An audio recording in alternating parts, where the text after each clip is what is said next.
കാലഘട്ടത്തിൽ കടന്നു വരുന്ന മശായിഖന്മാർ നോക്കണം നിങ്ങൾ, അവരിൽ നിന്നാണത് മനസ്സിലാക്കേണ്ടത്. ശൈഖുന പല കളറുകളുടെ ഡ്രസ്സുകൾ പല ആളുകൾക്കും സംഭാവനയായി നൽകി, സ്വതക്കയായി നൽകി. ഇത് ധരിച്ചോടൂ, പല പണ്ഡിതന്മാർക്കും നൽകി. നമ്മുടെ നാട്ടിലൊക്കെ ഉസ്താദന്മാർക്കൊക്കെ ഒരു ധാരണ ഉണ്ടാവും, ഒരു കുട്ടിനെ ദർസിലാണ് കൊണ്ടാക്കിയാൽ ആ കൊണ്ടാക്കിയ ദിവസം മുതൽ മരണം വരെ ആ കുട്ടി കഫം മുടയില്ല.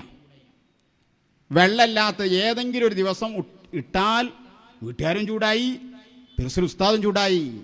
അങ്ങനെ പറഞ്ഞിട്ടില്ല. കളറുകൾ നമുക്ക് വേണ്ടപ്പെട്ടതാണ്, അതേസമയത്ത് വെള്ളക്ക് പ്രാധാന്യമുണ്ട്. സ്ത്രീകളുടെ ചുറ്റുവട്ടങ്ങളും അങ്ങനെ തന്നെയാണ്. അവരുടെ ഹിജാബുകൾ, അവരുടെ നീക്കുപോക്കുകൾ ഒരു ജയിലറയാക്കി ഒരിക്കലും മാറ്റാൻ പാടില്ല. അങ്ങനെ ദീൻ പഠിപ്പിച്ചിട്ടില്ല.